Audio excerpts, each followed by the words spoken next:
So our guest here today, Bob, is right here with us. So go ahead, Bob, and introduce yourself and just tell us a little bit about what's going to be going down today.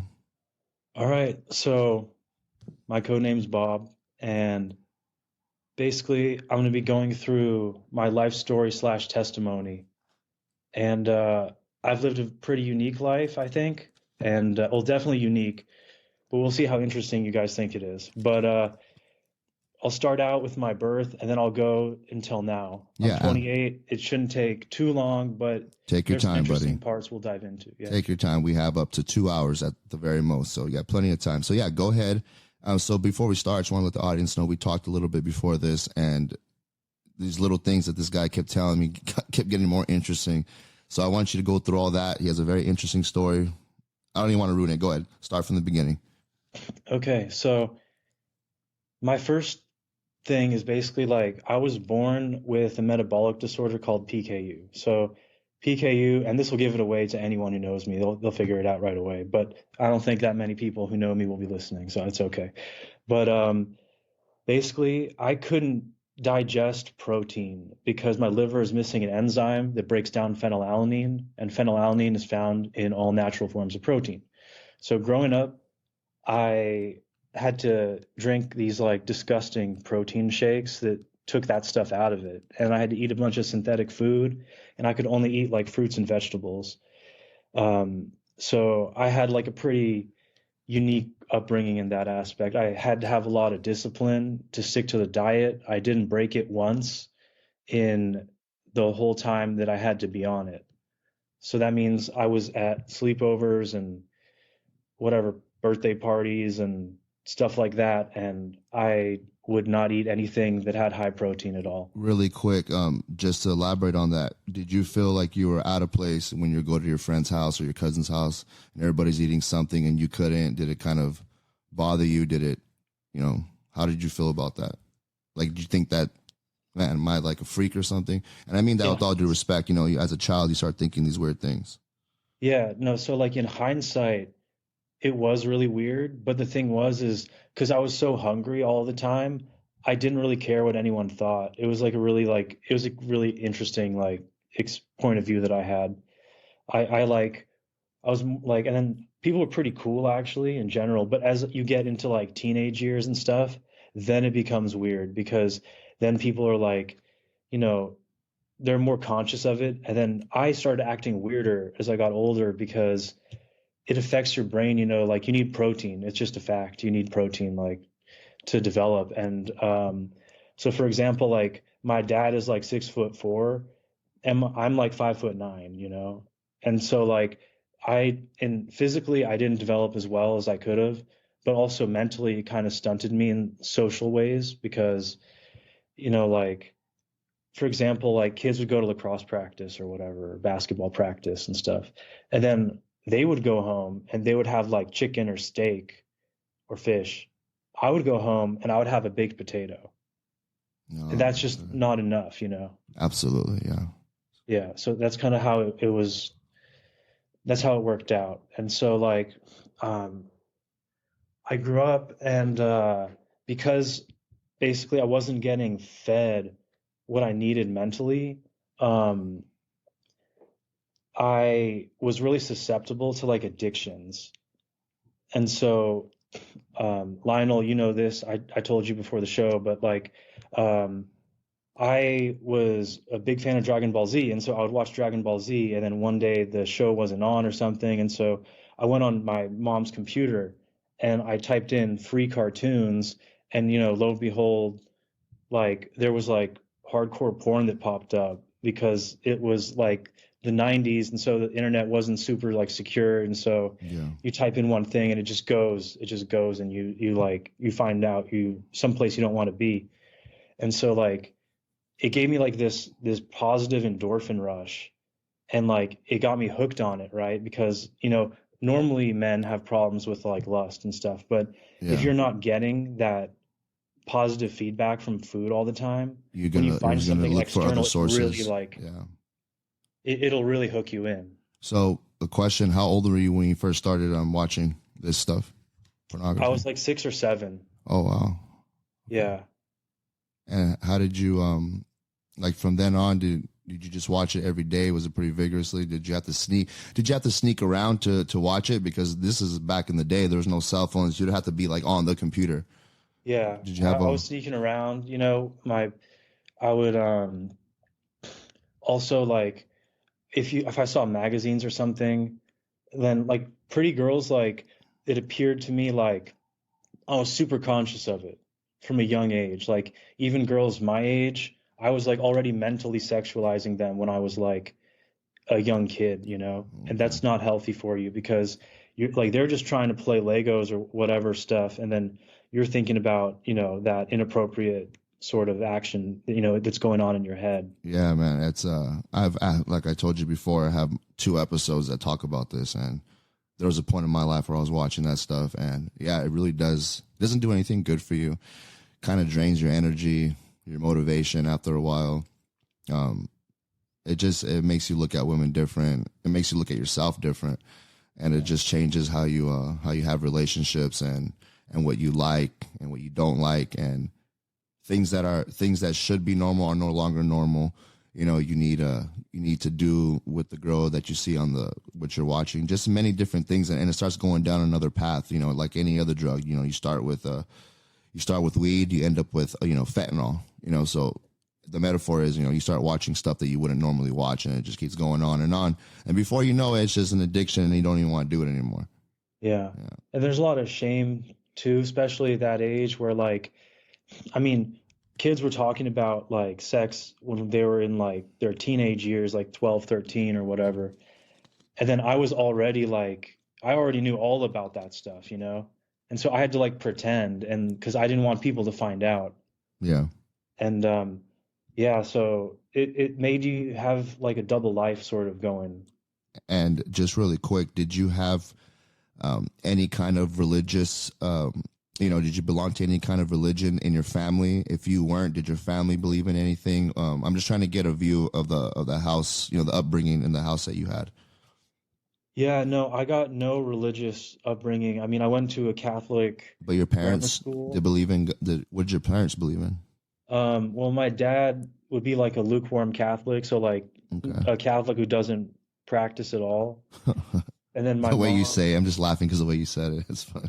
You're like yeah, he doesn't practice at all, but yeah, a lot of yeah, people do that though. I'm guilty of that sometimes. I say I'm a Christian, but I'll start, a curse word will slip out or something like that. So yeah, I but get where you're you're coming from. working on it. That's the difference. There's some people not working on it. Yeah, I guess, yeah. So your dad was Catholic and your mom? My mom, she had just nothing. No, Okay. no strong opinions on anything, but like she just didn't have God in her life. But you went to a Catholic school though. Yeah, because it was the best school in San Francisco. Oh, okay. So once my parents got enough money, they sent me there as soon as they could. And it was actually kind of rough. Like in San Francisco, like I'll just be straight out. Like I come from a rich family compared to everyone else, Hmm. but compared to San Francisco, I'm actually just like middle class or like slightly above that. Yeah. And so like I would go to school and like these kids, their dads were like the president of Oracle or like some CEO of a Fortune 500 company or a banker or like lawyer. And then meanwhile, like my dad was an engineer, my mom was in pharmaceutical sales, and that was considered like just kind of like poor basically, if you can imagine that, Yeah, I an get what you're engineer in a saying. pharmaceutical. I get what you're Yeah. saying. Yeah. I went to a Christian school myself, so um all the parents that the kids, the kids' parents of the students I was going to school with, they all had mostly their own business, had a construction business, pool cleaning business, or, just stuff like that. They had their own businesses. So it was like a middle class type of place that I went to as well. Few people that were rich. When I mean rich, I mean dumb rich. But middle Yeah. class, I mean you're doing good. You're not, struggling to get food on the table type of thing. Yeah. So like where I went, it was crazy. Like Pacific Heights in San Francisco, if you know it, it's the richest area in San Francisco. That's where Billionaire Row is, if you ever go Oh on no, never Lion heard of it. Street. So that's where the school was at. No, it was Fillmore and Broadway. I'll Okay. just give it away, but like anyway, so that place was really interesting for me because like there was Catholic light sort of, rituals and stuff, but no connection with God at all. It Really? was just, yeah, it was just a performance, really. Like what? Like what did they do? And I see that you also said you went to private school all throughout high school, and you mentioned you went to a Catholic Jesuit school, high school. So, Yeah. so why did you say that? Was there like some weird stuff going on that was just out of the normal? Yeah, man, it was a weird place, the high school. Like when I went there, I think in the 4 years that I went to high school, I think there was like 6 kids who like killed themselves at that high Oh school. wow, killed Yeah. themselves. How? Wow, that's very weird. And in the 4 years you went there, 4 kids killed themselves. In the 6 years, I'm sorry, in the 4 years, like 6 kids. That's a lot, man. Yeah, That's a that's lot. not normal. There's only been I don't think there's ever one person in this whole city that I live in killed themselves throughout my entire high school and middle school. That's crazy. 6 and 4 years. It's definitely Yeah, and something then going on. I have another funny story. I just remembered this like a few weeks ago, and I was telling my friend about it. But basically, as a joke, right? So we were learning about Islam and history, and they say to become a Muslim, you have to say this prayer. And as a joke, I was like, I said the prayer, and then I started pretending I was like a Muslim. As a joke, I was like saying like Allah Akbar, like all the time, right? It's a Catholic school, so you think they'll go up to you and they'll be like, no, you should like worship Mary, or you should like follow us and do what we Yeah. do. You know what they went up to me and they said? They No way. said you should be a Shriner. What is that? A Shriner is like the higher degree of Freemasonry. They're Who like, said that to you? um, An my adult? religion teacher. Oh She wow. was a female, but she was like considered like a Jesuit, and Jesuits are supposed to be all men, but they're if you know anything about the Jesuits, like they're really like out there, They're like on a it's like a different really yeah. dark order. Yeah, they're Yeah. on a different one. So you actually were going to a school where the teachers were most likely like more than 50%. I'm sure now that you're telling us that they were part of a Masonic cult or they were a member. If I Yeah. if I'm correct me if I'm wrong, but Yeah. Well, someone because I doesn't mean, just if you're say a that. Jesuit, Yeah, someone just doesn't say that by accident. That's a very specific title that she told you should be. yeah, Because I yeah, don't even know what because that is. And I read in this stuff. So I learned something new today. The name of as a Shriner. Is that what he called? yeah, Shriner is above the Scottish Rite. So it basically goes like your basic Freemasonry, which is the Scottish Rite. And then once you get to the 33rd degree, they invite you to the Shriners. And the Shrine, like, so the Scottish Rite is like a Christian veneer. So it's like fake Christian, Mm, but the Shriners are like fake Muslim. So that's kind of wow. how it goes. It's like a little pyramid that goes up. And then, yeah, like I met a bunch of interesting people at this school. Like, um, so I had a friend, and it was kind of weird because like I remember playing this video game about oil, and basically I got to the last level, and the last level of this video game, it asks you to sell your soul in the video game, What and game I is did it. this? I forget. It was like some cartoon game on the internet, but Interesting. it's a really weird coincidence. So I played the game, right, and I beat it, and then because in the game, like the last level, you sell your soul to like get oil money, basically. And then what happened was is that week, my friend, my family friend, this Russian girl, she told me that like she wanted to go to Disneyland with me, her friend, and her other friend whose last name is Getty, like the oil family. Oh wow. And And really then quick, how old are you at this point? Is this in I high was school? 15, You're she was 15. 16. Okay. So Yeah, and so they wanted me to come with them to Disneyland, and like it was kind of funny because like just how I had sold my soul in the game, I almost had that same opportunity come to me in real life like a week later, where I could have married into this oil family because this girl, she wanted to marry me. She made it clear that, she wanted us to like be a thing. But thankfully I was kind of a pig and she wasn't that attractive. And so I was like, no, thank you. hey, really quick, let's get into more details. How did this happen? Because this is not normal for a 15-year-old just to want to get married. I mean, did you guys date for a little bit, or she just saw you and went one date with you? I want to marry you. Like, how did it go down? Like, that's you know what I mean. That's a Yeah, very it was big. kind of right away. It was pretty soon, like maybe not the first day, but it was definitely like by the second day she said it. Did she And say why she wanted to marry you so bad? um, I don't really remember that well. I just remember that like that she like said that, and then I was like, no, I don't think so. Like I'm 15. I don't think like I was thinking like of like fornicating and stuff like that. I wasn't thinking about like, any big picture stuff at all.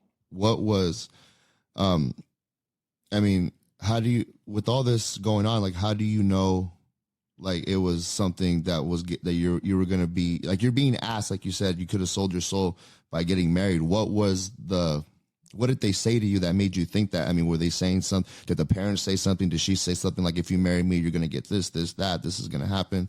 You know, what was your, what was the initial thing that you heard or saw that made you think that?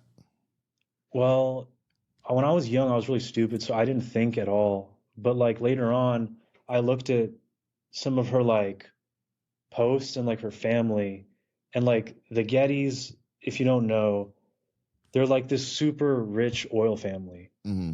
And um, basically, like her great grandfather was the richest man in America back in like the 50s. Name's Wow, John Paul Getty. And like, um, you would have been set. yeah, I would have been set. But like, she's got like, that how certain like models and stuff look like really creepy. Models? Yeah, like there's like regular models, and then there's like that kind of like rich people, like weird, skinny, Yeah, and they look like like skinny demonic. skeletons with big eyes, and yeah, they look weird. Yeah. Yeah, so she's like all into that type of fashion, Oh So God. it's all like this like super like demonic like fashion that like the elite are into, like the Rothschild type stuff with the masks and all that. Oh yeah, yeah, for sure. Yeah, so I figured it out more in hindsight because at the time, like you'll find out like I was like kind of dumb where like things would be right in front of me and I wouldn't even like accept them, like good things, like, oh, if you like you should do this, and then like good things will happen to you, and I would say no, but like for no reason. Like it was because of the PKU, I think. Like my mind wasn't like really well developed. Yeah. And so yeah, like so I met this girl, and then that didn't work out. But later on I met like somehow another oil billionaire's daughter, In and her school? name, no, outside of school. So this was Uh, after high school or during high school? this was after high school. Okay. So um, my family background is basically like Russian on one side, Irish on the other side. On the Russian side, I trace my ancestry back to a man who was in charge of the hunt for the Tsar of Russia Oh before man. the revolution Wow. happened. Yeah, I remember. Yeah. And basically, like, so in Russia, like, my family is like decently well known, like not like a superstar or anything, but like people who know, they know. And Yeah, yeah, so, absolutely.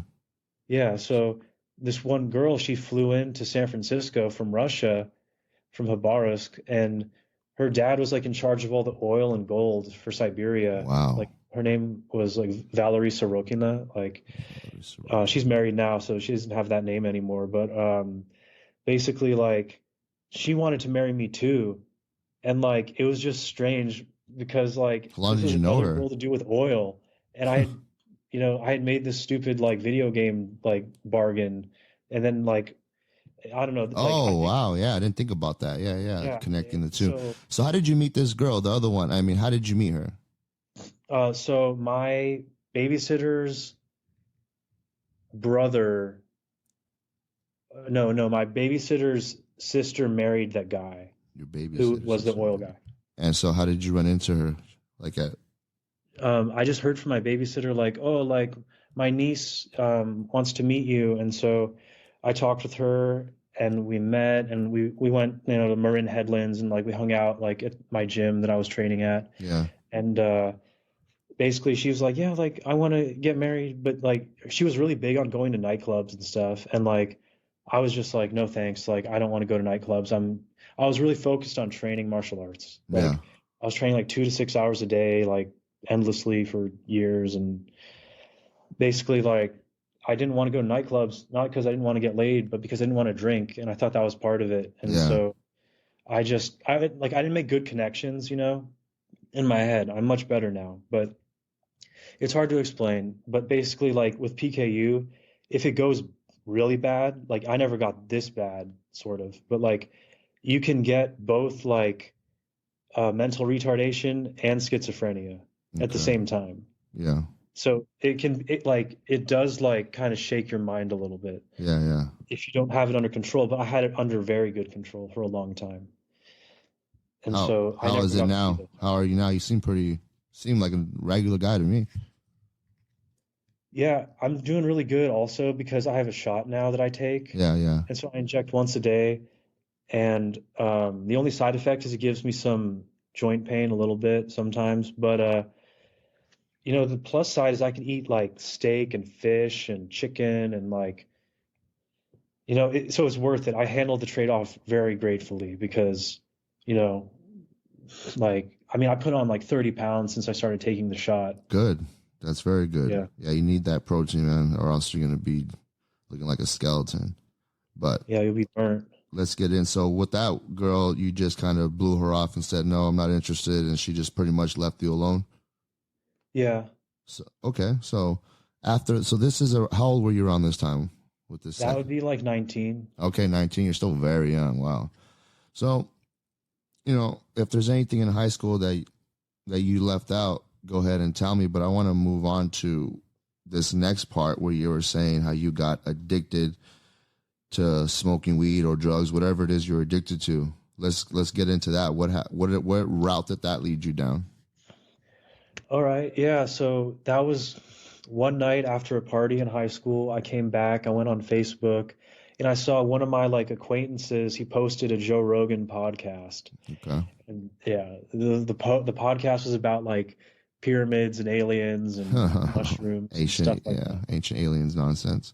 Yeah. And so I listened to it and I was like, oh man, like, this sounds like this guy has all the answers. Like he's like connecting dots that, like no one had explained to me, that like aliens are demons and like psychedelics or pharmakeia is bad for you and um like all that type of, Christian knowledge that you don't have because you weren't raised in a saved family. So you are sort of out there on your own, Yeah, flailing in the water. I've been down that path before too, man. Because back then there wasn't really anybody giving us the answers that we were looking for, at least from the theologians.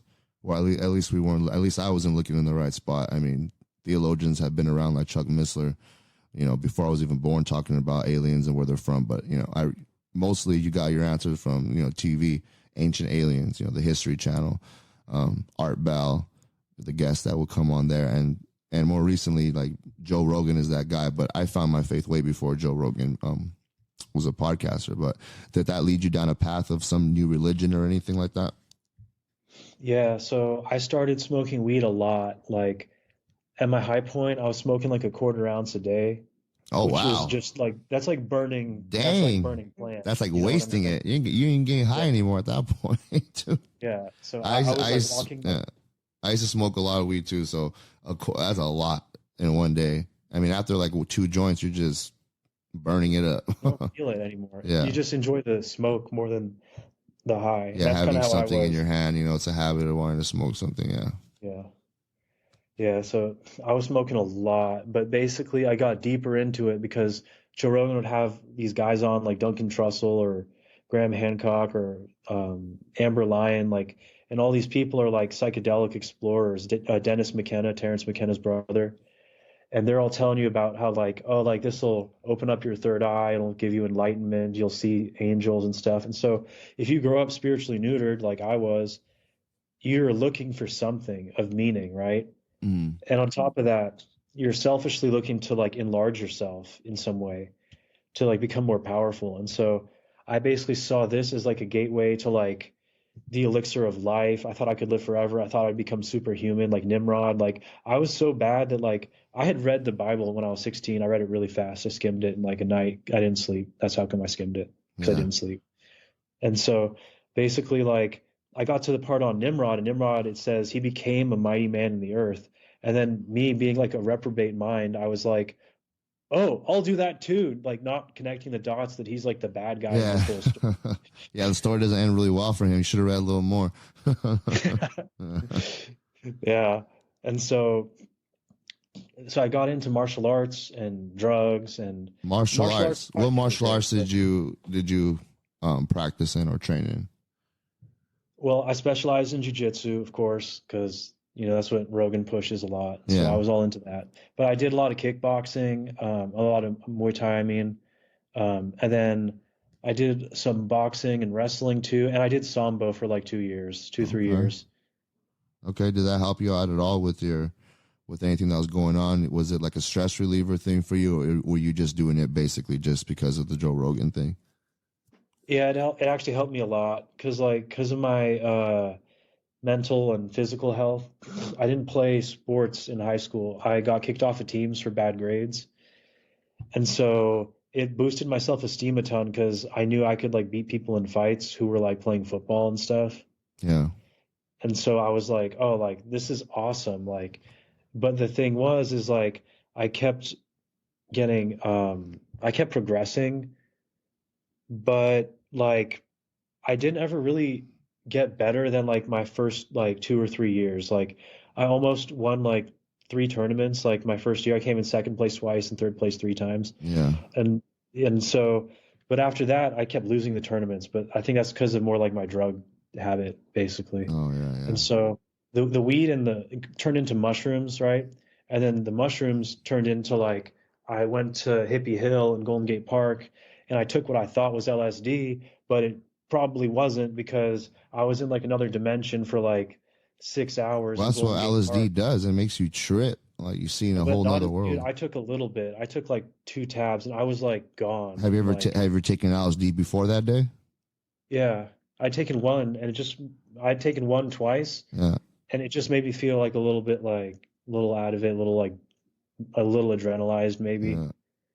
But that But time when you took it, it was just a whole different yeah, it was something experience. else, I think. I mean, like I had a really bad experience where like I felt like my nuts were getting cut off for like an hour straight. Oh my gosh, that's Yeah. weird. What did you see anything? Yeah, I saw like I saw like demons hiding behind lampposts and like they were the darkness, like the whole thing was them. And then the light, like they weren't part of that. And then I went through like I felt like I was in Assassin's Creed. I don't know if you ever played that game, but Yeah. like yeah, so like I felt like I was walking around like Ezio Auditore. And you just had Like these things were watching you or what? yeah, and then like everything went like 2D and there was like squares everywhere. Wow, that's trip, dude. That's trippy, man. Yeah, yeah, that's definitely something. Whatever you took, man, is it's something related to LSD or DMT. Those kind of things are all gonna make you go to another universe, man. It's a good thing. Yeah. So what happened? So you saw those demons, then it was just for 6 hours. You were just tripping. Yeah, I freaked out basically. I thought I was gonna like lose my mind, but I kept holding on really tight. Yeah. And then I walked home. I walked like I used to be a big walker. I walked like 5 miles. Like one time I took mushrooms, I walked like 7 miles to my gym and back, and I boxed at the gym like on mushrooms. Like I was not being like a smart You're person, on you a know? sick one, dude. Man, you Yeah, see what Joe Rogan does to people, man? Hey, guys, don't listen to Joe Rogan. Look at this. that's Just right. kidding. Hey, but Yeah. seriously, that guy does say a bunch of nonsense sometimes. And I don't, he just, some of the stuff he says, bro, you just do DMT. You're gonna get all the answers, bro. More DMT, bro. HGH, BPC, testosterone, man. The aliens, bro. God, dude, shut up. Shut up.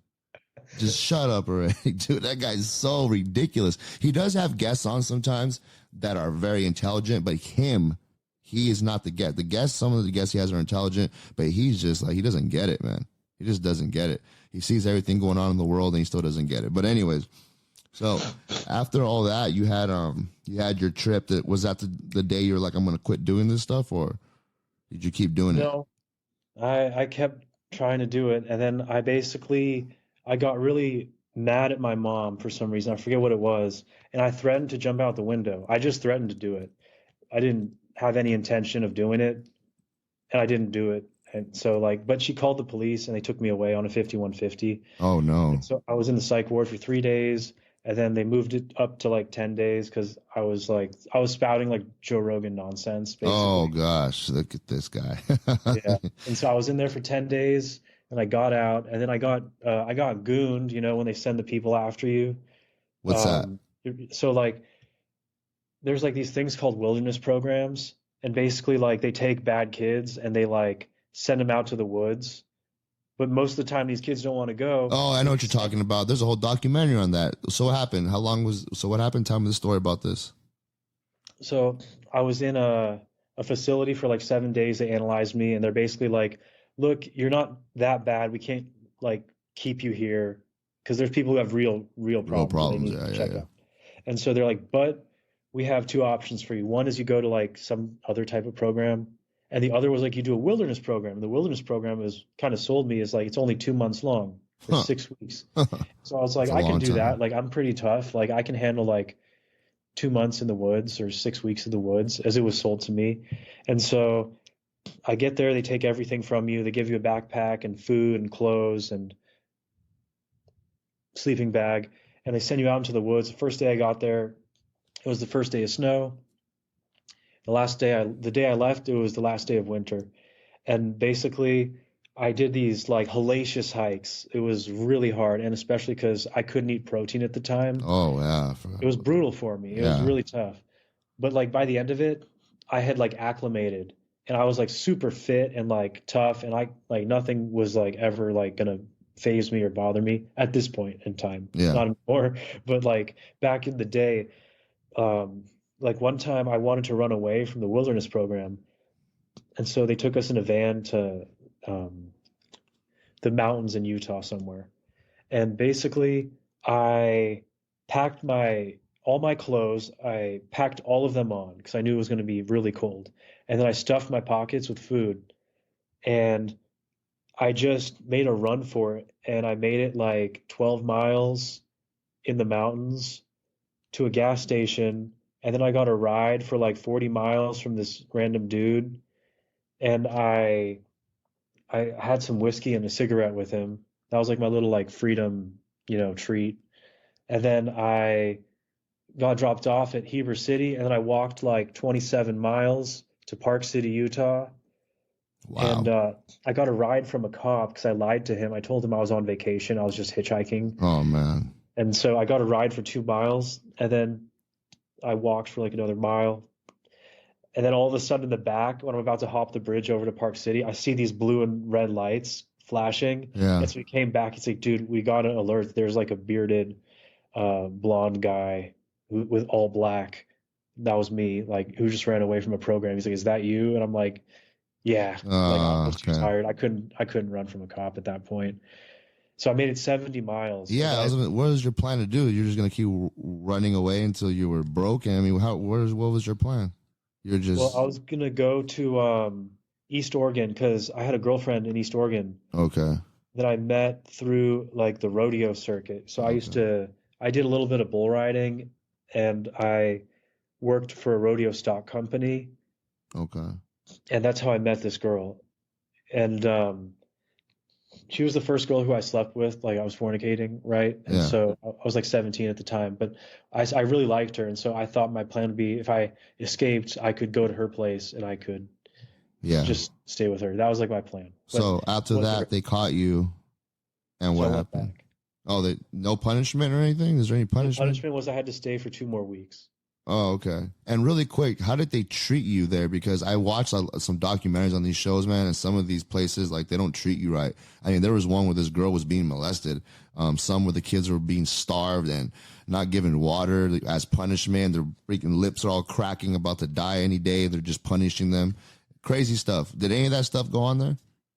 There was some rough stuff, you know. It wasn't easy, but it wasn't like that abusive, you know. Yeah. Like it was just like really strict rules, like you had to drink four 32-ounce bottles of water a day. Like that was like a rule. Yeah. I didn't ever do it except for the first day when I didn't realize that you don't have to do it if you're like smart. Yeah. And so I'll do it, but they had these dumb rules like you have to cook 2 meals a day. Like I know it doesn't sound like a big deal, but imagine it's like 10 degrees outside, right? And your hands are like frozen. And now you have to unzip your bag Yeah. and you have to cook and you have to put water in it so your hands get wet, right? And then you have to cook something twice a day when you could just go into your pack and then pull out like Yeah, some dates or something. So yeah. it's actually like it's a bigger deal than you would think. But like there was like a lot of dumb rules that were really annoying, and but it wasn't like harsh, but like also like in that setting, like one of the guides, he wanted me to like bang like the chick he was banging. So that there Wait, was some weird what? stuff going on, but like Oh my God. again, I wasn't paying that much attention at the time because I So the was like guy that was running the program, not the running the program, one of the students, counselors, oh, one of the counselors the guides. wanted you to sleep with his girlfriend? Yeah. Man, what's up with these weird cuckold guys? Anyways, that's a trip. Guess whatever, man. That's some weird stuff. So he wanted you to sleep with his girlfriend and just where? Like out in the middle of the wilderness? In the campsite. Oh, okay. So there is a campsite that you took off This was from. just there was like cars and stuff, but we were sleeping outside. Like us, the Okay, people, I see. Oh, I see what we you're were saying. sleeping outside, but Okay. they got like there was like cars for some of the counselors, Okay, basically. okay. Wow. Bam. Well, there you go. What else happened? Anything else trippy that went out Oh, your dude, way? I was like, as a joke, I was like doing like this like satanic like I was like pretending to be a Satanist also. I was telling people about Joe Rogan and basically You like still ain't talking. You still talking about that?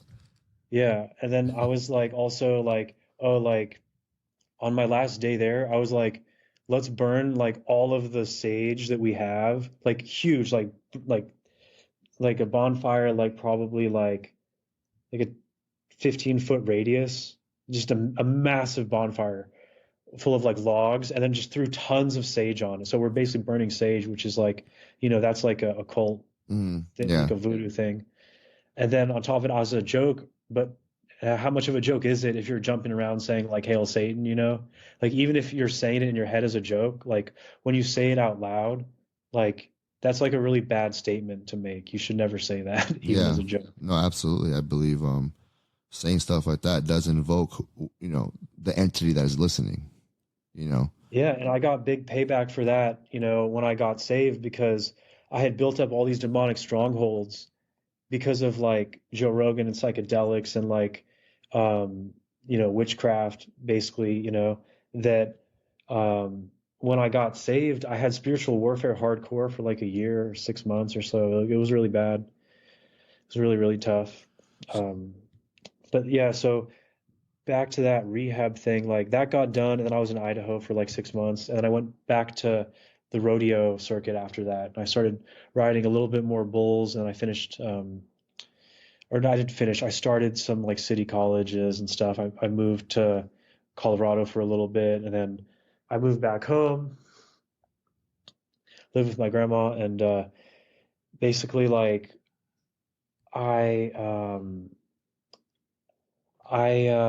went to Florida to try to go to Russia. Okay.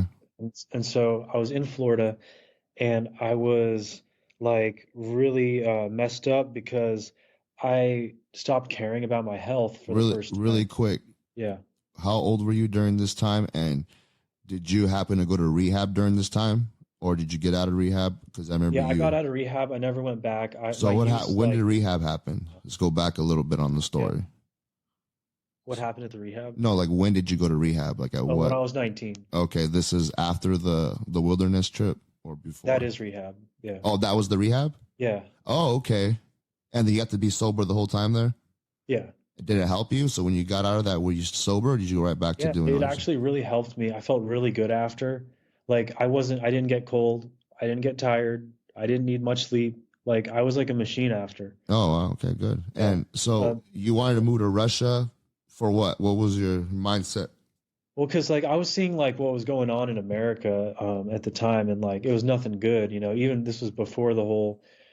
Can I say that word about the like the thing? Just say the jab. Okay, yeah. So You're talking about 2020, right? yeah, The lockdowns, yeah.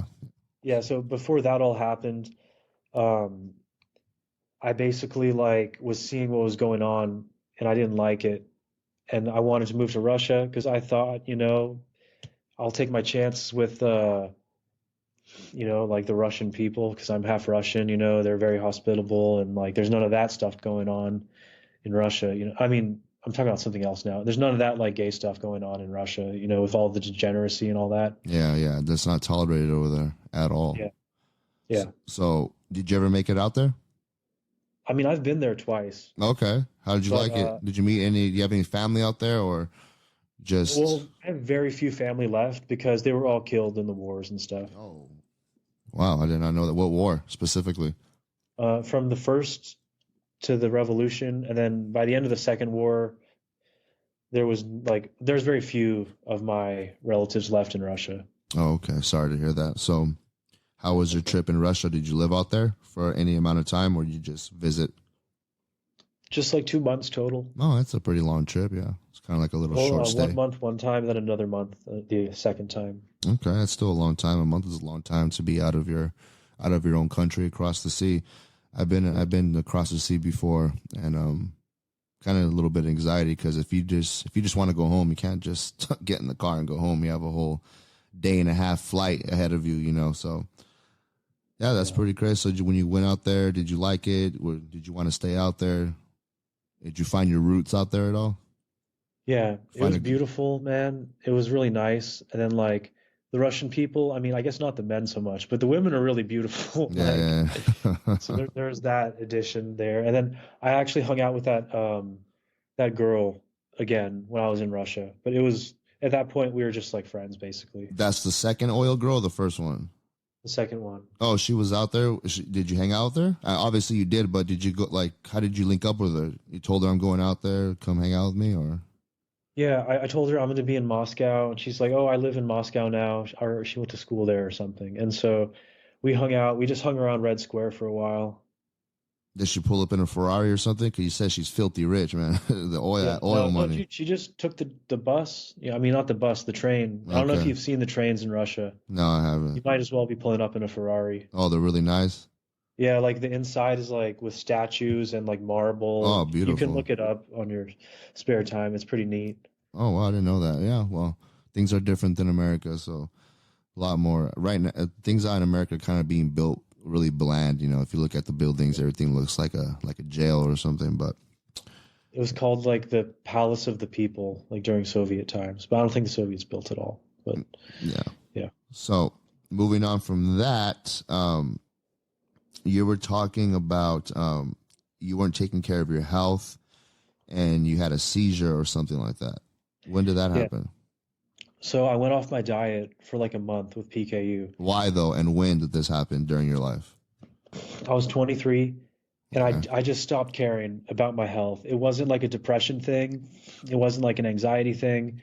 I just stopped caring and I wanted to see what would happen if it was like the real deal, like if Yeah. anything would happen.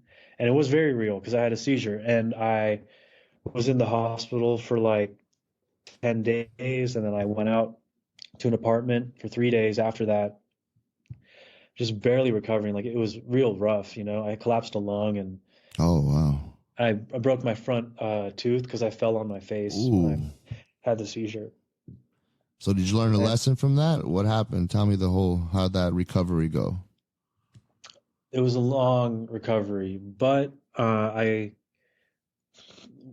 got saved through it, which is what the important part is. Yes, let's get into that because this is what the podcast is all about. Tell me how you got saved, my friend. All right, so I was with my mom, right? So she flew out all the way, it was poor mom, from San Francisco to Florida to come get me. And she didn't know if I was going to make it, Yeah. but she just heard her son's in the hospital. So she came out, and then we stayed in that hotel for 3 days until I got my bearings a little bit. And then I took the Amtrak, and then the whole Amtrak was from Lauderdale to New York, down to DC, and then across to Emeryville, which is just San Francisco, for those of you who don't know where Emeryville is. And the thing was, on the second day of this train ride, I was asleep, and I woke up in a night vision, and I was lying down on a slab of stone in a dark city. And then what I saw was like an angelic, like not like an angelic, an angel, super jacked and big, like 8 foot tall, and like just shredded, right? And Yeah. he was walking towards me with like a decanter full of oil. And he walked over to me and he poured it into my mouth. And then I woke up and I just started crying. And Wow. like, dude, I felt like my body was healing like instantly. And then I felt like my sins were forgiven. Like I knew exactly what had happened. Like I had just been born again in that moment. And I knew it for a fact. Wow. Well, let's back up a little bit because this is the stuff that intrigues me. Give me a description right now as if of what this angel looked like, if as if you were trying to get me to envision it in my head. Perfect, picture perfect. The eyes, what color the eyes, the hair, the outfit, the whole 9 yards. Let's go. So it was like dirty blonde hair, like white, like a white person kind of angel. Yeah. And just like, imagine like Goku stuff, right? Like Dragon Ball Z, like more shredded than that, like just jacked, like completely. And um, What the face look like? like they're just handsome, like chiseled. Beard, no beard. No beard. So Caucasian looking guy. What color were the eyes? I don't know. Like they didn't look like blue to me. I mean, my eyes are blue. Like Yeah. they didn't look like mine that much. Were they glowing? So what did you? The whole thing was glowing. Like it was all So when you glowing. say he was ripped, like he was naked, shirtless, what? What? Just shirtless, but with like a pants type thing, Yeah. like a gi, kind of like a gi, Oh, sort of. okay. Wings or no? What? No wings? No wings, no. Yeah, see, that's a pretty good description right there because a lot of people that see angels or even fallen angels, they have this same type of look, the dirty blonde hair, very muscular, handsome, glowing. So like this angel that have long hair, short hair. Just like longer than mine, but like you can't see me if you're listening to the podcast, but like longer than our hair, but not like effeminate long, Yeah. just like regular long hair for like a guy. Oh wow, that's very interesting, man. I love to hear these descriptions because I like to connect them to all the other people who told me they saw angels. So we went over there. He poured some oil in your mouth, and when he poured the oil, was he really close to you? He just stood over and like poured it down Oh like he was wow, standing, and then he just like poured it down like this.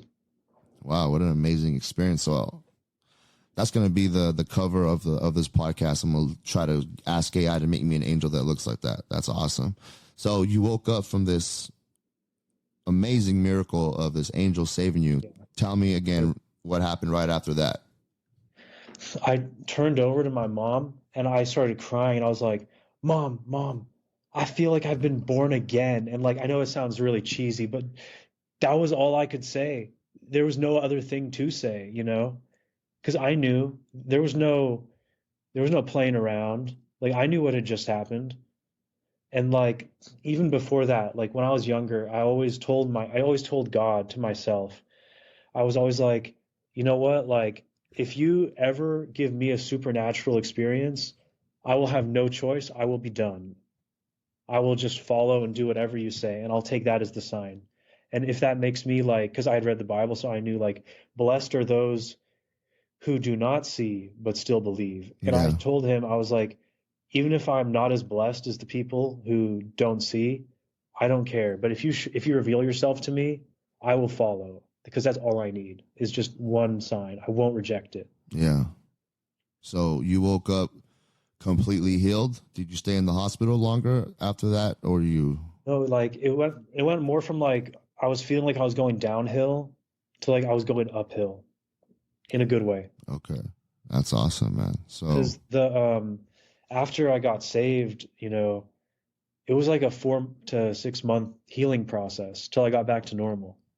yeah, And that's when the issue began, the global issue or whatever. yeah, yeah. Yeah, so Did the angel say anything to you? Forgot to ask. no, no, he didn't say anything. Okay. But basically like once the issue began, I was healing, so I didn't care. Everyone was locked down, but so was I, so it didn't matter to me. I wasn't missing out. And so also San Francisco was the most locked down city. Yeah. And I had nothing to do anyway. But so what ended up happening was I started working out again, and my ego got the best of me. because I thought, oh, like I'm gonna fully recover what I used to be when I was this like shredded, like good looking athlete, when I was doing like martial arts and bull riding and triathlons. And so I went back to my stupid workout routines that I would invent for myself, just these hellacious workouts. And I went back and I went harder than I ever had before. I did like curls, reverse curls, overhead press, pull ups, jumps, squats, and deadlifts, like all together, no break, just really hard, really fast, high rep, medium weight, not high rep, low weight, high rep, medium weight. And so I basically like fried my arms, right? And I felt the nerves move in both Oh, arms. yeah. And then I did that the next day. And then the third day, I felt it again. And then it was worse because I felt like basically like it pull, like the nerves, I felt them pull in my Oh, arms. man. And then from that time forward, for like the next year and a half, I was in like 9 out of 10 pain every day. Wow. And then no painkillers. They tried to give me gabapentin, but gabapentin sucks. Oh, I don't yes. recommend that for anything. I've taken that before. It sucks. It doesn't even do anything. At least to Yeah. me, it didn't. So what happened? What did you end up doing to your arms? Did they say So what the issue I was? I did like what? What was the issue with your arms? What was the injury? Was it a torn Um, muscle? Like what happened? it's called degloving. Degloving is when your nerves get like torn, Oh, okay. basically. Wow. That must have been tough, man. Yeah, it was rough, dude. Like the first year and a half, I wanted to die like every day. And I did like massage like 20 times, acupuncture 20 times, red laser like 10 times. I did chiropractors and I tried everything. I did stem cells, PRP. Wow. Nothing worked. Nothing helped except prayer. I just prayed to God. Mostly I was praying for him to kill me, but I prayed that if I do make it through this, let it be worth something, like let it like build me up in the right way. But so during this time, I found the Midnight Ride podcast because I was looking into like Tartaria. You know Yeah. about Yeah. Tartaria, right? Tartaria. Yeah. Yeah. The Yeah, mud so I was flood. looking into that. Sorry. Yeah. The mud flood stuff. Yeah.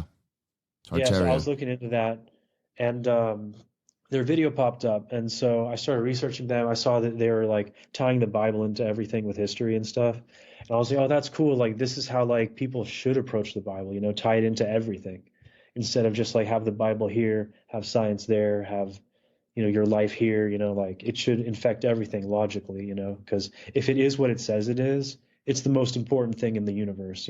Yeah. Absolutely. And so I started listening. I started downloading all that info. And before this, I had already been like a flat earther, but their stance on flat earth is what shook me because I'm like, oh, these guys are Bible based and they're really about it because they're saying what the Bible actually says. Because one of the reasons that I didn't go into Christianity when I was younger is because I knew for a fact, because I was a voracious reader when I was younger, I knew what the Bible said, and the firmament means a dome. And the ancients, I do this as well from other reading, the ancients all thought that we lived under a dome. Mm. And so when I heard what science said, I'm like, well, that's not true. Like what the Bible says isn't true because science says X, Y, and Z. And so that's kind of what got me in. And then when I figured out other things are true, then I sort of like came back to God basically over a long period of time. And then I got saved. And then I started, listening to FOJC and Midnight Ride. That's where I get a lot of my biblical instructions from. I do read the Bible also, of course, but that's like the sort of ministry that I'm affiliated with mostly. Um, they have good information there, like, you know, I recommend it if you're just searching and you want like a good, and you're like a deep thinker, like you're talking about like Bigfoot and like the Masons and, like if you're into all that type of stuff and flat Earth, then FOJC is a good place for you. Yeah. Yeah. Yeah. That's very interesting. Yeah. The flat earth was definitely an eye opener for me. When I read all that stuff, it just clicked and it actually brought me closer to my belief. It made me believe in God even more when I just finally just looked around and said, it's only us here. There's nowhere else. We're the creation. We're the center of attention. and God's watching right above. Literally, when I finally believed that, like something internal in me just got charged up. Like I had already believed in Christ, but it just made me believe it even more without a doubt that there's a creation, and we're like in a little ant farm, kind of, so to say. It's like a little ant farm looking. We're like in a little aquarium, dude. It's wild to think about, but it's not that wild because we put animals in aquariums. So why is it so impossible that there's not a higher power that's just watching us and letting us do our thing, whether it's good or bad? But the flat earth thing was a big thing to me, and just a lot of the stuff they said on Now You See. I've been listening. I started listening to Now You See TV when they first came out. Was like 2010 or something like that. Maybe around there, 2008. Yeah, like 12, I think. Yeah, something like that. When John Pounders was, the video quality was garbage. He had like, a different haircut. He was overweight a little bit. Now he lost a lot of weight. Looks a lot better now. But that's when I first started listening to him. And after Art Bell passed away, I went right down to NIEC TV. And, the way things work in life, I actually know the guy now. And I talked to him on a monthly basis. We've done a couple podcasts together. We're going to do some stuff in the future. Okay. But it's just crazy how life works. Yeah.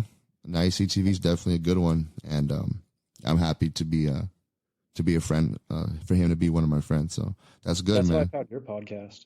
Oh, yeah? Wow. From his? Yeah. How long ago? Which episode did you listen to? We did 3 together. Which one was it? It was the first one. I forget what it is. I think it's the Flat Earth. I think we did the Flat Earth one. Yeah. That's awesome. And then the other one was like the LA tunnels or something. Yeah. We did a Hollywood one or something like that. Then we did one on clones or something like that. Yeah, I think it was a clone one. We're talking about the Hollywood and the clones and all that crazy stuff, the Illuminati. Yeah, those were solid ones. That's awesome, man. I really appreciate that you found me. And I'm really, I'm happy that you went through all. You see, you got to go through a little bit of fire and brimstone before some people do, at least not everybody, but some people like me and you are stubborn, and we needed to go through the fire a little bit to believe. And I have my own story too. Maybe one day I should tell my story. No, not my. I already told my story about the haunted ranch I grew up on, but I never told anybody my story, like the ins and outs. The things that I've been through. Drug addiction, porn addiction, whatever, all that stuff. Also happened to me, many fights in school, went to jail. I mean, I should definitely do a podcast, but my point is that I could relate to it. Like, I didn't exactly go through the same things you did, but very similar. I had multiple surgeries. It sucks. I know what it's like to be hurt. So I get that part. I wasn't exactly a good kid when I was a kid either. I was always out thinking I was the man, and I can do whatever I want, and I was, just invincible. So I got myself into a lot of trouble behaving that way, but it also led me to a place where I got closer to God, and there's no other religion or any kind of route that was going to make me change other than God. When I say God, I mean Jesus, because I did try going other routes, and it just doesn't work. We can't do this by ourselves. I mean, some people can't even figure out what they want for breakfast, and you're going to tell me you have life figured out? That's impossible. You need someone to guide you, and that someone is Jesus. Just like everything else, the best fighters in the world have coaches. Okay, Mayweather had a coach. Mike Tyson had a coach. Everybody needs some kind of higher authority in their life, and fortunately for us, we have Jesus, and he's the ultimate authority. And if you read that book, I mean, you don't even have to believe the earth is flat to find Jesus. You know what I'm saying? Like, you don't need to know all this knowledge to find Jesus. Yeah, knowledge isn't what saves you. You could know everything in the world, all the secrets, but what good is that if you're just a reprobate, messing around, being a man whore, or whatever it is you're doing? It doesn't mean nothing, because you're still being a piece of junk, piece of crap. So that's mostly how I see things. But I like to know this. But this knowledge does help, though, because now when people try to tell me things, this, that, I'll be like, no, that's not true. Oh, but this says that. Well, I actually read that book. That's not what it says. Or, you know what I mean? So having knowledge too, you kind of need it to go back and forth with people who are not on the side of Christ, who like to argue with people like us and try to prove us wrong. And that's what I do this for. Like, for example, some guy could come on and start talking about the Quran. Well, guess what? I read the Quran. I don't know it all, but I know enough to know where I could rebuttal right back and say, well, this is contradictory to what my book says, or my God is doing things that are way more better than your God. You know what I mean? It's just stuff like that. So it's also good to read it too. But like I said, you don't need to know all the secrets of the earth. All those secrets will be revealed when we meet Christ. Amen. But after that, as going down your bullet points here. So after all this happened, you got healed. You started listening to Nice TV. You got all healed up. You started studying the word more, and it took you 3 years to heal. Yeah, bro, it was really rough. How long did it take you to start working out again? From the day the injury was diagnosed by the doctor, how long did it take for you to start actually working out in a normal way? Not like, normal way? not like being like, like actually like, man, you're working out. I'm still not quite there, but I've started working out every day again. But I do manual labor also, so it's kind of tough to say, What kind of work do you do? like construction landscaping. Okay, cool. Yeah, I'm not like doing like 40-hour work weeks. I'm like working part-time for my dad's friend who's retired. Okay. But yeah, I've thrown in a couple 8-hour days here and there, but I'm mostly working part-time, so like 6 hours, 6-hour days, stuff like that. That's good, man. You gotta work out something, man, because the nerves and the muscles need to get strengthened too, but don't overdo it. Take it from me, dude. I tore both my shoulders and I tore my bicep less than a year ago, and man, it still hurts. Look at this big old scar here. Oh, But yeah, for those of you guys that are listening to us, you obviously can't see us, but we're doing a face-to-face. Oh, yeah, I see yours too. Wow.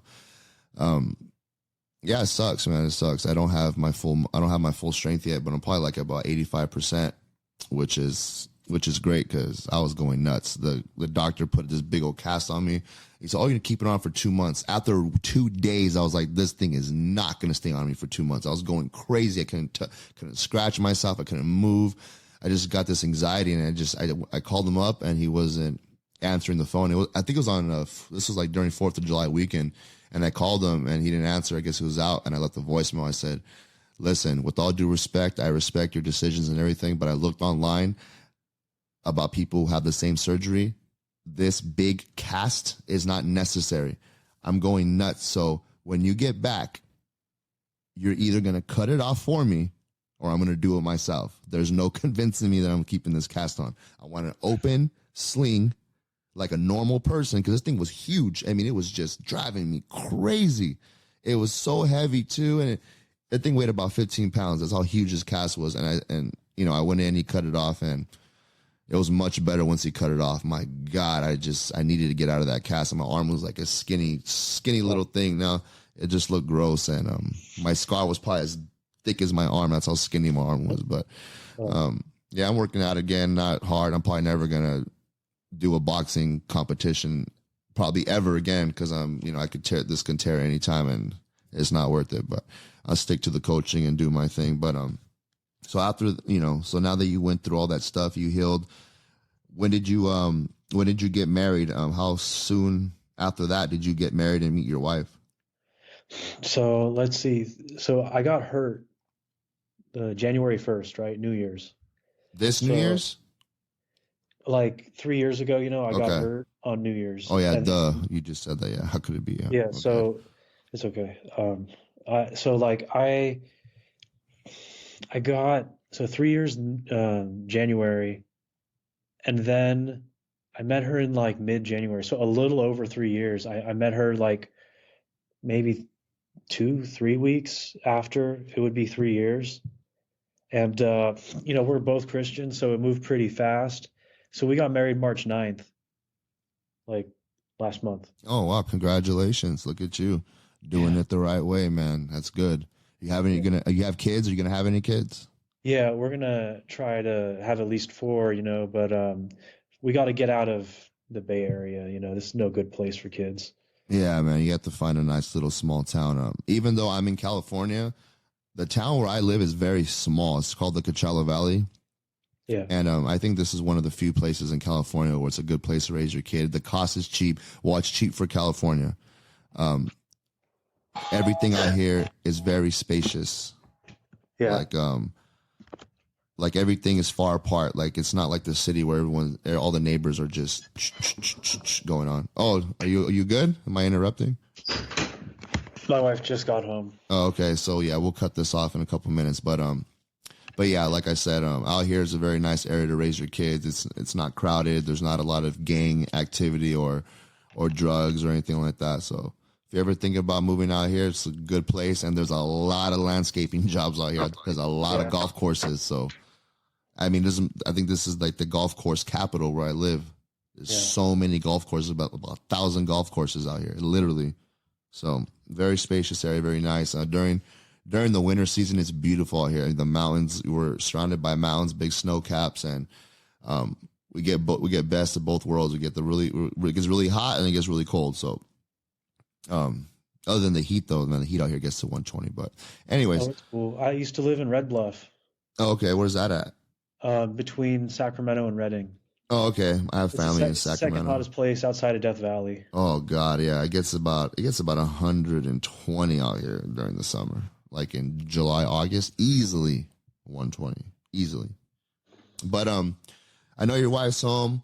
I know you got things to do. So really quick, do you want to have any last words? Anything you want to say? Yeah, sure. I just want to remind everyone that Jesus loves you, and the time is short. Get right with God. And that's about it. He's not going to give you a Ferrari unless it's like to send you to hell faster or something. But like, if you pray to God, he will do good things for you. He's not going to withhold stuff. One thing that I struggled with in my faith until recently, until like this last couple months, is that I would ask God for only spiritual things. But if you cut off the physical world from God, you're limiting what he can do. Not that you could, but like God wants to help you in physical ways too. Yeah. So don't be afraid to ask him for real things, because he'll give you real things. Well, amen to that. That's actually a really good way of saying it. So let me just cut off here with my intro. Just hang on a little bit and we'll get off right now. So thank you, my friend Bob, codename Bob, for coming on the show. I appreciate you coming on the show and telling us your personal story. It's gonna help people. These kind of stories could change someone's heart. Some people could be going through some stuff that you're going through. Just like me, man. I'm gonna get my story out there too. Mine's pretty wild itself. So I really appreciate you doing this. Finding your way with Christ. Keep studying. Keep reading. Start reading. Start reading the book over and over. Every time you read the Bible, even if you read it once, read it again, because you start seeing things that you didn't see before, or maybe you're going through something during that time that you read again that hits your heart. That book has every single answer in it, believe it or not. And that's an opinion. And that's not an opinion. That's a fact to me. So thank you again one more time for coming on the show. And don't forget, hope you're following me on all the social medias here, buddy. So don't forget to follow me, and everybody else. Thank you for listening.